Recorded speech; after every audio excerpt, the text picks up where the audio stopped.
The church was started by Brother Philip Jenkins, who was born in Maryland in November 1841. The 1890 census shows Brother Jenkins still living in Portland at age 48. He lived and worked on the west side of the Willamette River in what is now called Northwest Portland. Brother Jenkins saw the need for an African Methodist Episcopal Church to be organized in Portland. Starting in 1889, he and a small group of Christians met at his home on Northwest Johnson. They continued meeting at Brother Jenkins' home for a few years until the group could get their Christian endeavor realized into the African Methodist Episcopal Church connection. Between 1892 and 1897 or 98, the church had 4 name changes. First, it was African Methodist Church. Second, it was Bethel African Methodist Episcopal Mission Church. Third was People's African Methodist Episcopal Church. And finally, Bethel African Methodist Episcopal Church. From 1892 to 1915, Bethel's congregation worshiped on the west side of the Willamette River, first on 6th Street and Stark, then on 13th and Gleason, and then 10th between Davis and Everett. Between 1892 and 1897, at least 5 reverends served Bethel as pastor. Then, in 1897, Reverend Shepard S. Freeman was appointed. Reverend Freeman and Brother Jenkins eventually had a falling out, and Brother Jenkins padlocked the church, forcing Reverend Freeman to find a new location. In the 1890s, jobs on the railroad and at the Portland Hotel brought many African Americans to Portland.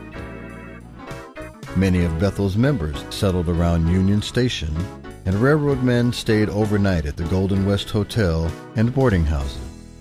In order to support his ministry, Reverend Freeman and his wife Lenora decided to operate a boarding house. It was located between 3rd and 4th on Everett Street. Women from the congregation helped serve the public, and the whole African American community rallied to support the business. The successful venture enabled the Freemans to purchase an old Japanese mission building on 10th Street between Everett and Davis for Bethel A.M.E. Church. They also purchased the house next door for themselves and for future pastors, and they were located there from 1898 to 1915 or 16. In the 1890s, the northwest area near Union Station was predominantly Asian and African American. There were Chinese and Japanese businesses and residences in the same area that most African Americans also lived and had businesses. In fact, the church was located in the heart of the area that was then called Japantown. In 1911, Reverend James Craw was appointed to Bethel. During that time, the African American church served as the social life of the African American community. In 1912, the combined Sunday school classes of Bethel A.M.E., First A.M.E. Zion, and Mount Olivet Baptist churches held a Sunday school picnic for its children. Due to a growing commercial redevelopment of the Union Station area, this was the first time Bethel was forced to move. As early as 1912, Bethel's building fund was established to raise funds for the next location. This document shows Reverend Craw granting authority to Mrs. W.M. Rutherford to solicit funds to build New Bethel on the other side of the river. In 1915 or 16, Bethel A.M.E. Church purchased property on the east side of the river in inner North Portland, on the corner of North Larrabee and McMillan Streets. They built a basement or first floor during that time. This is where they worshiped and held events. The second floor sanctuary was added in 1922. They built a beautiful brick church. In this area is where Memorial Coliseum sits today. The house next to the church was bought by Bethel for its pastor. It is unknown whether the house was built during the church's construction or whether it already existed while the church was being built.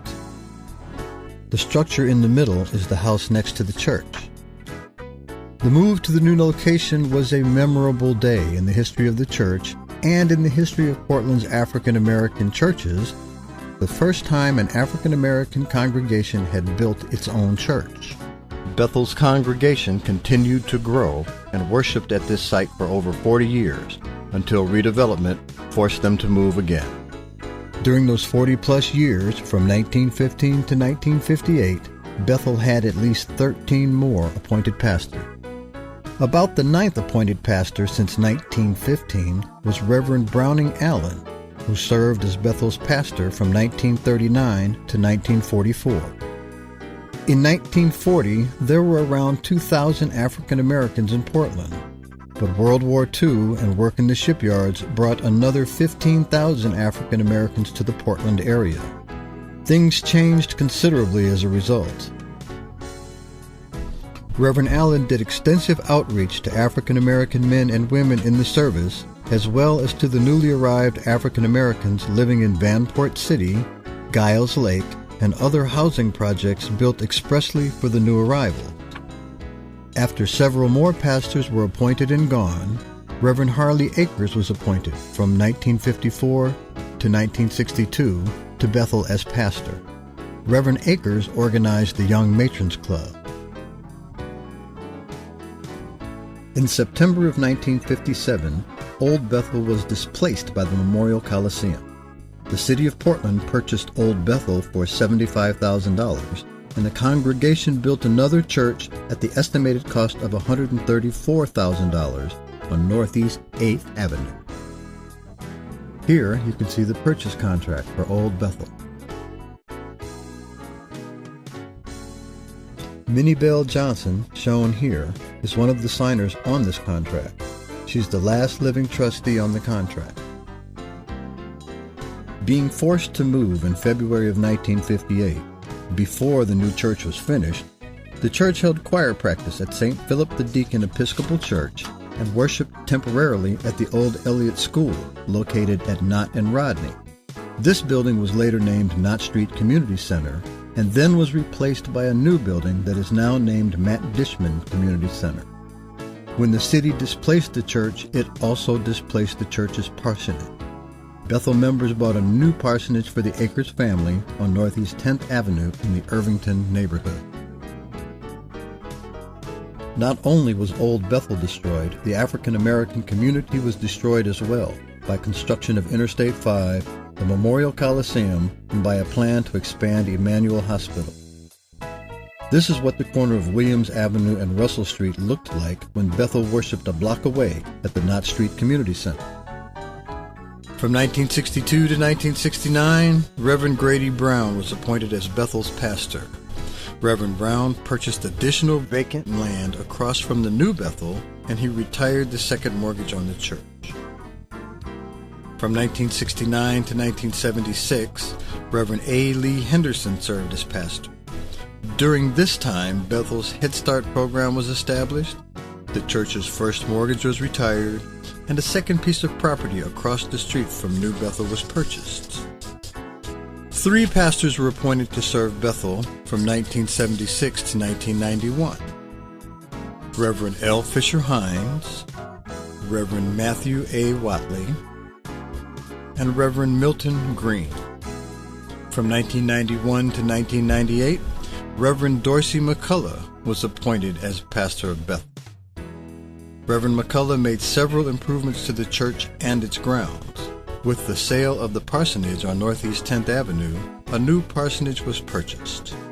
2 pastors were appointed to serve Bethel from 1998 to 2009, Reverend Ronald L. Williams and Reverend Robert L. Ned. In November 2009, the first woman to be appointed pastor of Bethel arrived, Reverend Donna Maria David. Currently, Reverend Arthur B. Carter, Jr. serves as Bethel's pastor. He was appointed in 2012 and has worked diligently to grow Bethel's membership. At least 35 pastors have served Bethel A.M.E. Church's congregation over the past 124 years. We've only highlighted those pastors who purchased and built the 3 churches and 4 parsonages that Bethel has owned. However, every pastor has worked to instill spiritual growth and to maintain the facilities that housed the congregation. Without all of their tireless efforts, Bethel would not have survived and thrived. We owe every pastor a debt of appreciation and thank God for sending each of them to Bethel. We've come this far by faith.